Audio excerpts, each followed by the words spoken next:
Dando, connue de sa famille et de ses téléspectateurs dévoués comme une journaliste fiable et une enquêtrice passionnée, était perspicace, introspective et puissamment persuasive dans le monde du journalisme. Son lien profond avec les examens criminels et les médias de diffusion, ainsi que son inclination à plonger dans des matières sensibles et des cas controversés, a été interrompu par un assassinat inexpliqué et non résolu dans les heures de milieu de matinée du 26 avril 1999, laissant tous ceux qui la connaissaient à travers Londres, l'Angleterre et le monde à la recherche de réponses dans une mer de preuves, qui nous a tous noyés dans le doute. Dans l'espoir de fournir un raisonnement plus substantiel basé sur des preuves observables et une analyse situationnelle, ceci est un examen du meurtre de Jill Dando et de la collection de controverses laissées au 29 Gowan Avenue à Fulham, Londres.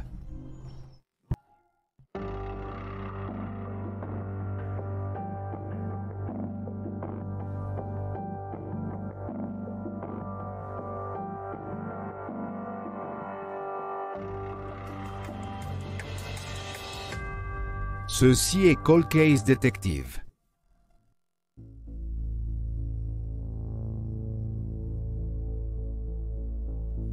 L'histoire de Jill Dando a commencé le 9 novembre 1961. Née à la maternité Ashcombe House à Weston-super-Mare, Somerset, de parents Winifred Mary Jean et Jack Dando. À seulement quelques mois, Jill a rencontré sa première épreuve, diagnostiquée avec une artère pulmonaire bloquée et un trou dans son cœur. Pourtant, ce ne serait qu'après ses 3 ans que l'opération serait effectuée. Heureusement, le 12 janvier 1965, une opération a été réalisée avec succès et Jill a fait une récupération complète. En grandissant aux côtés de son frère aîné et unique frère, Nigel Dando, Jill a toujours eu une fascination profondément enracinée pour la télévision, tout en montrant un potentiel académique illimité. Son sérieux était ressenti aussi bien par ses pairs que par ses instructeurs, alors qu'elle grimpait grâce à d'excellentes notes à l'école maternelle de Worle, à l'école primaire de Greenwood et au collège de Worle, où son affection pour les médias de diffusion a été renforcée après qu'elle a écrit à DJ et personnalité de la radio, un certain Jimmy Savile, lui demandant de trouver un moyen de la faire passer à la télévision. Bien sûr, c'est une question complexe après que sa mort ait fait surgir une myriade de controverses.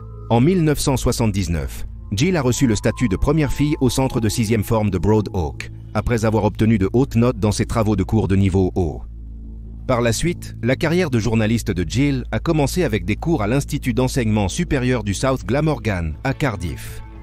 C'est à peu près à cette époque qu'elle a rejoint la Société dramatique amateur à Weston-super-Mare et la compagnie du Petit Théâtre d'Exeter, contribuant aux arts du spectacle au théâtre Barnfield et perfectionnant ses compétences en matière d'expression orale. Même à l'âge de 18 ans, Jill s'est immergée dans la radio et les communications, faisant du bénévolat à la Sunshine Hospital Radio. En dehors de ses études, Jill a obtenu un poste de stagiaire reporter au Western Mercury Newspaper, grâce aux relations de son père et de son frère, qui étaient également employés. Bien qu'elle ne soit pas connue en tant que journaliste de presse écrite, Jill a utilisé ses expériences et opportunités pour naviguer dans le monde de l'information dans son ensemble, se développant à la fois en tant que professionnelle et conteuse d'histoires.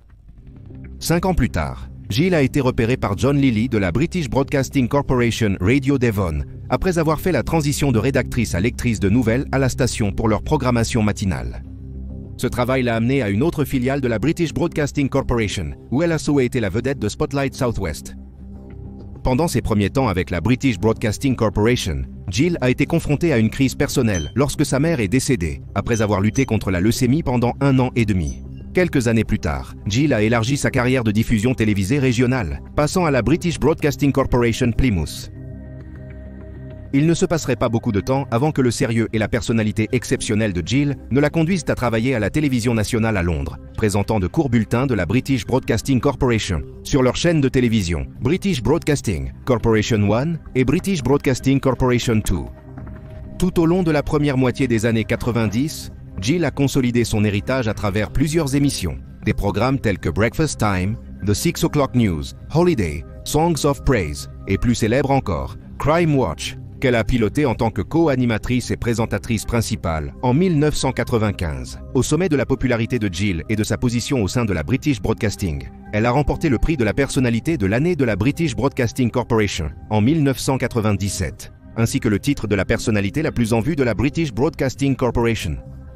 Parmi les personnes à l'antenne, Simon Calder, un écrivain pour The Independent, a écrit ceci à propos de Jill dans sa nécrologie en 1999. Citation : « Seulement très rarement, un diffuseur devient une partie tellement importante de nos vies que la simple mention du nom suffit à évoquer une image instantanée et totalement positive. » Jill Dando a accompli cela dans une carrière télévisuelle qui a à peine duré une décennie. Calder n'était pas le seul à offrir ses sentiments. Tout au long de sa carrière, Jill était connue pour son professionnalisme austère, mais aussi pour la touche humaine magnifique qu'elle apportait à ses reportages. Malgré une escapade rigoureuse de 80 000 miles autour du monde pour la télévision, le sport et les bulletins d'information, Jill a trouvé le temps pour tous ceux avec qui elle interagissait, naviguant à travers la controverse avec grâce et compassion. Son attitude était contagieuse et son potentiel était sans limite, et tout le monde en Grande-Bretagne le savait dès que son visage apparaissait sur leur téléviseur. Même sa vie personnelle était un point de focus parmi ses fans, beaucoup louant et applaudissant son dévouement à son mode de vie baptiste et sa navigation à travers des tragédies personnelles difficiles. Beaucoup étaient impatients de la voir se marier heureusement avec le célèbre docteur Alan Farthing à l'automne de 1999, mais malheureusement, elle n'a jamais eu l'occasion. 1999, un jour où Jill et 1999, un jour où Jill et le reste du pays se sont réveillés en espérant la voir apporter du réconfort dans les foyers de toute l'Angleterre pour le journal de 6 heures.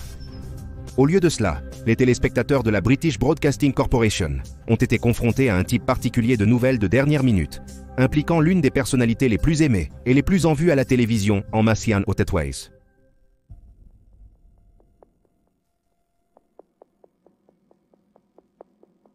Aux premières heures du matin du 26 avril 1999, vers 10 heures du matin, Jill Dando quitte la maison de son fiancé, Alan Farthing, dans Chiswick, le quartier de l'ouest de Londres. Elle est seule et voyage en voiture. Quelques minutes plus tard, Jill s'arrête dans un garage pour faire le plein d'essence avant de reprendre l'A4, puis elle sort à Hammersmith et se gare au King's Mall. À 10h36, Jill visite le premier des 2 magasins de fourniture de fax appelé Ryman's et achète du papier. À 10h49, Jill visite le second appelé Dixon's, puis fait un dernier arrêt au lien 10 minutes plus tard à 11h01. Et Jill quitte le centre commercial.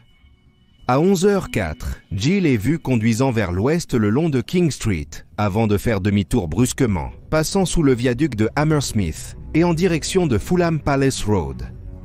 Les dernières images de Jill sur la circuit de télévision en circuit fermé suivent à 11h10, la montrant tournant sur Manborough Road, pensé être un raccourci.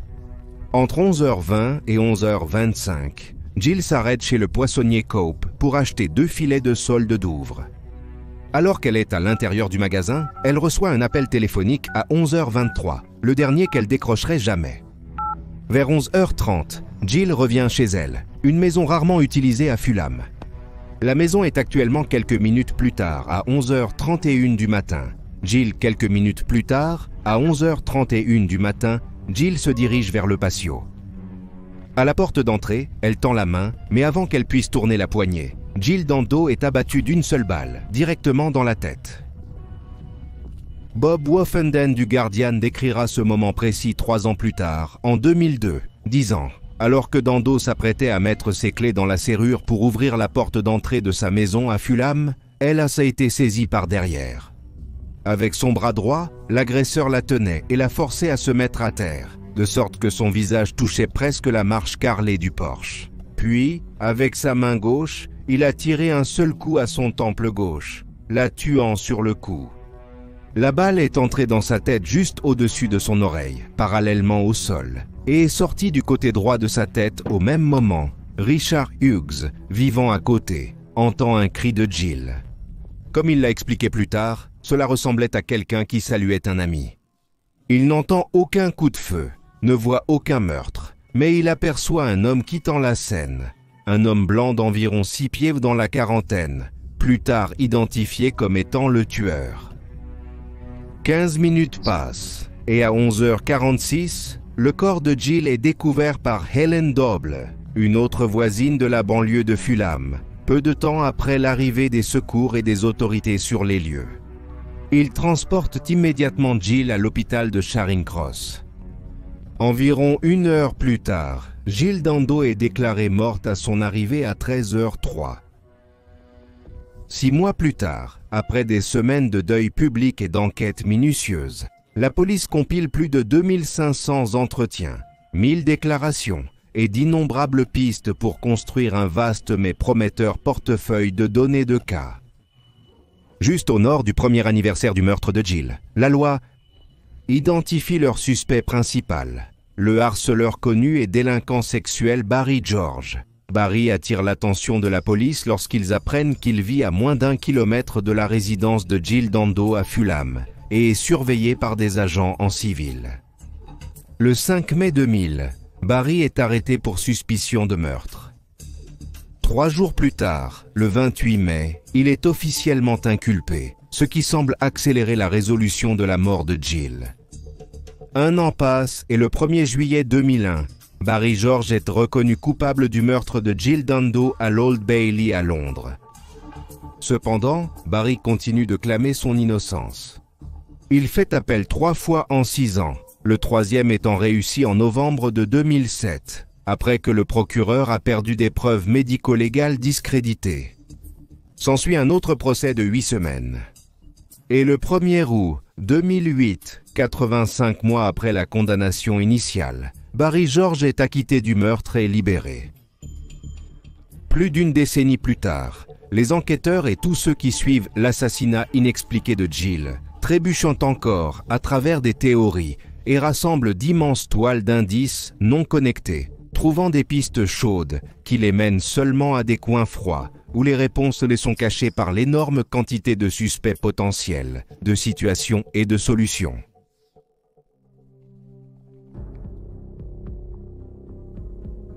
Au milieu du chaos, pour désigner un coupable et trouver un mobile pour ce meurtre insensé, une chose a été lentement mais sûrement acceptée par les observateurs proches de l'affaire et les analystes de la scène du crime. Même si cela ne répond pas exactement à la question de qui a tué Jill Dando, cela répond à la question de ce qui s'est exactement passé. En 2008, des experts en affaires non résolues ont émis l'hypothèse que Jill n'a pas été tuée par un amateur, ou par un homicide involontaire, ou dans un acte de rage insensé, mais a plutôt été assassinée par un assassin professionnel, ou du moins par quelqu'un ayant les compétences, la discrétion, la technologie et les ressources pour commettre un crime invisible, aussi invisible qu'un assassinat peut réellement l'être.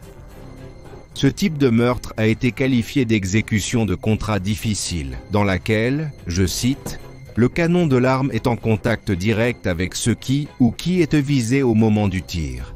Mais alors que les experts attendaient mot de dire avec certitude si la mort de Jill était bien celle d'une exécution professionnelle, Bob Woffenden du Guardian a en fait écrit sur le scénario bien avant, en juillet 2002, en communication avec un officier du renseignement militaire britannique qui avait une connaissance approfondie de ce type de crime exact. Woffenden a écrit le texte suivant, mettant en évidence l'analyse la plus scientifique de l'assassinat. Je cite. Dès le départ, il semblait y avoir 2 indices essentiels sur le type de crime que c'était. La méthode de meurtre et les preuves balistiques, alors que Dando s'apprêtait à mettre ses clés dans la serrure pour ouvrir la porte d'entrée de sa maison à Fulham, sud-ouest de Londres. Elle a été saisie par derrière. Avec son bras droit, l'agresseur la tenait et la forçait à se mettre à terre, de sorte que son visage touchait presque la marche en carrelage du porche. Puis, avec sa main gauche, il a tiré un seul coup à son temple gauche, la tuant instantanément. Il était très proche de 11h30 du matin. La balle est entrée dans sa tête juste au-dessus de son oreille, parallèlement au sol, et est ressortie du côté droit de sa tête pour se loger dans la porte, laissant une marque qui n'était qu'à 22 cm au-dessus du seuil de la porte. Bien sûr, ce type de fonctionnement intentionnel et précis pose la question. Pourquoi mettre en œuvre un plan aussi élaboré? L'intelligence de Woffenden contribue aussi à répondre à cette question.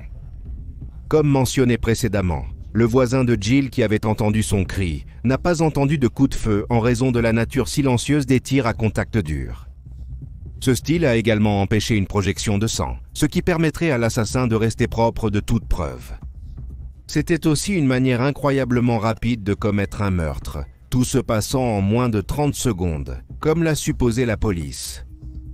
Bien que l'aspect mystérieux du cold case de Jill n'ait pas encore été identifié, le bassin de possibles auteurs et la piste de théorie peuvent au moins être compris pour tourner autour de professionnels, ayant les antécédents et les matériaux nécessaires pour commettre une telle violence rapide et immaculée.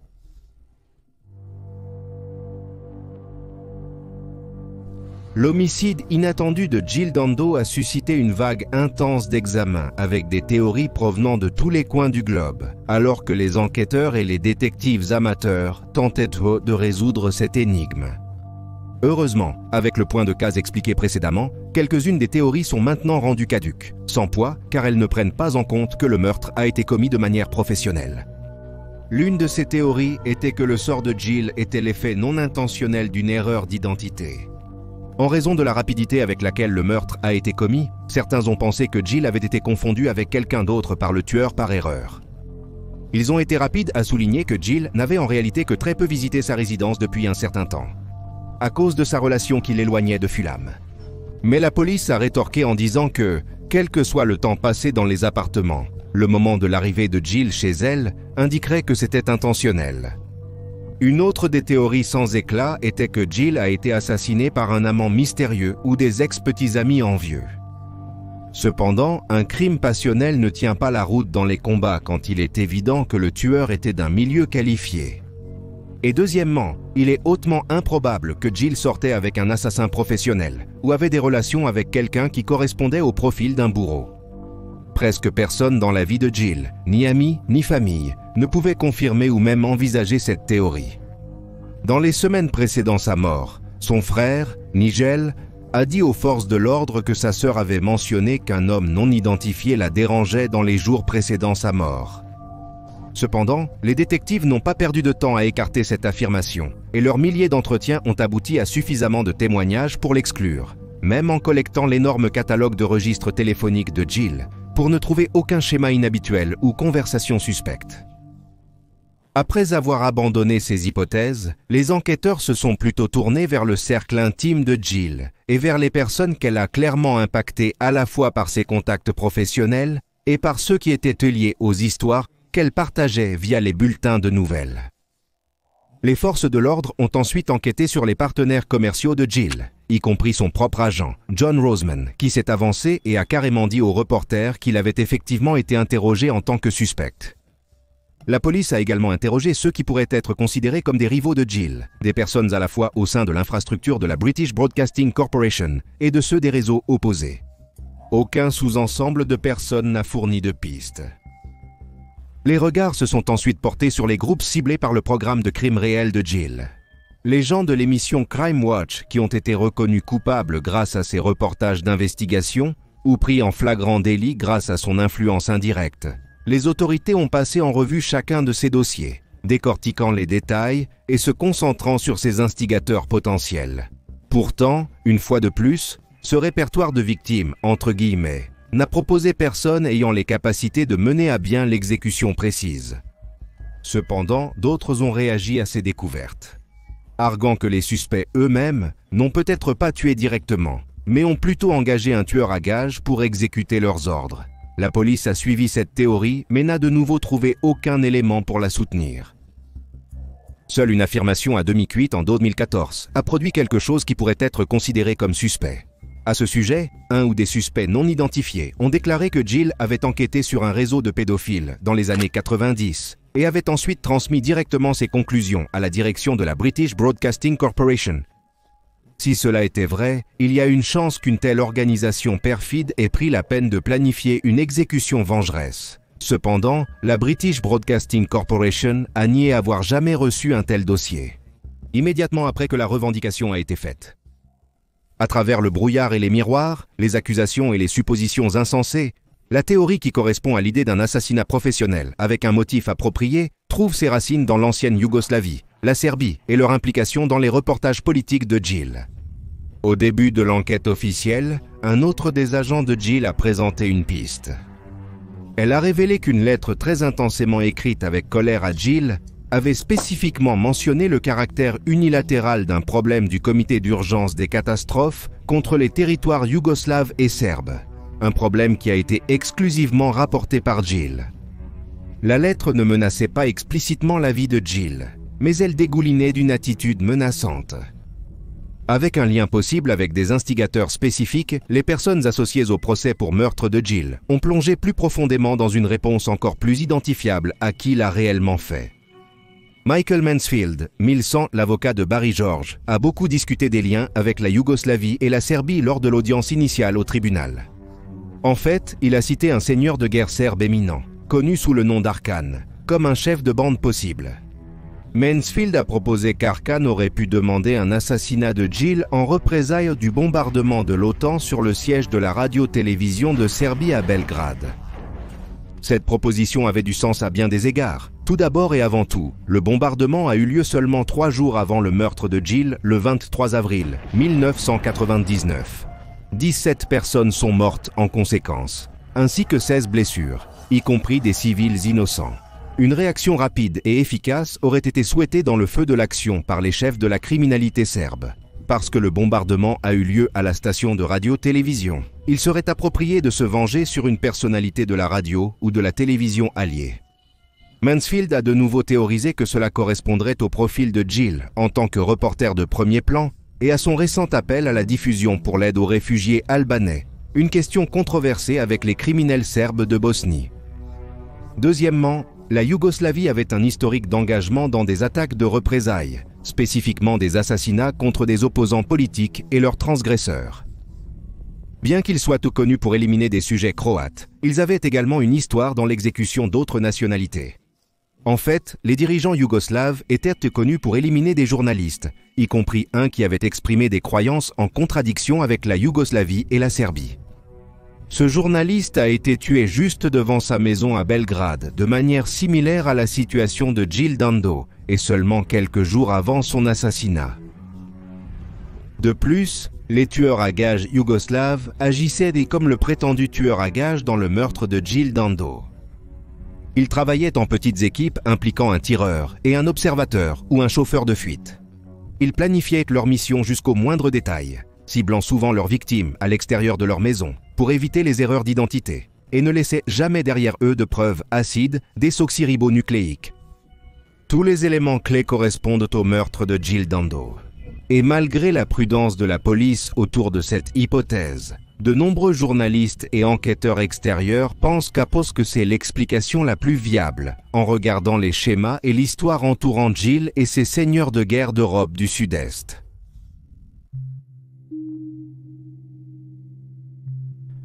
Avant de divulguer notre hypothèse sur le meurtre non résolu de Jill Dando, nous voulons faire connaître que nos conclusions présentées dans Cold Case Detectives sont purement des spéculations logiques basées sur des preuves, des circonstances et un sous-texte factuel. Nous n'avons accès qu'aux mêmes informations présentées dans chaque podcast, et nous ne promettons pas de certitude ou de garantie sur les conclusions que nous tirons en fin de compte. Nous observons simplement, recherchons et rapportons. En ce qui concerne l'exécution évidente de Jill Dando, nous pensons qu'elle a été assassinée par quelqu'un ayant une forte haine pour son travail, soit une vendetta en rapport avec Crime Watch, soit simplement les multiples positions qu'elle a sous prise en tant que reporter. Cependant, nous ne croyons pas qu'elle a été tuée par un tueur à gages engagé par des gangsters serbes. Voici pourquoi. En septembre 2001, la British Broadcasting Corporation a entendu une source non identifiée, prétendant qu'un homme supposé être un assassin est entré dans un bar de Portobello dans le centre de Belgrade et a reçu immédiatement des applaudissements de ses clients et a avoué avoir assassiné Jill Dando 2 ans auparavant. C'était un tuyau étrange, et l'assassin dans l'histoire a été rapidement associé à un immigrant serbe du Royaume-Uni nommé Milan Mitrovic, un alias protégé. Mitrovic fréquentait le bar Portobello de Belgrade, mais a déclaré au Daily Mail dans une interview exclusive en mars 2019 qu'il n'a jamais été applaudi là-bas, n'a jamais dit à personne qu'il avait tué Jill et n'a jamais tué Jill en premier lieu. Il a rapidement été soupçonné par Scotland Yard en raison de son histoire sombre. En tant que jeune garçon, lui et sa famille ont fui la Yougoslavie pour le Royaume-Uni. Mais Mitrović est retourné en Serbie pour combattre la Bosnie en tant qu'adolescent pour des raisons patrimoniales. C'est là qu'il a acquis une connaissance approfondie des armes et de la vie des seigneurs de guerre, commettant son premier vol à l'âge de 17 ans et sombrant dans une vie de crime. Il a purgé 4 peines de prison et était véritablement en train de se profiler comme le principal suspect d'une tentative d'assassinat international. Mais Mitrović maintient son innocence. Il admet avoir rencontré le criminel serbe Lloyd Arkin, mais ce dernier ne lui a pas proposé de contrat pour assassiner Jill. Il dit qu'ils ont discuté de sport la seule fois où ils se sont rencontrés et rien d'illégal. Pour fournir la preuve finale, Mitrović a montré au Daily Mail son ancien passeport, révélant qu'il avait été en Macédoine du 19 mars au 13 juin 1999, exactement au moment de la mort de Jill, lui donnant un alibi officiel et le rayant de la liste des possibilités liées à la Serbie.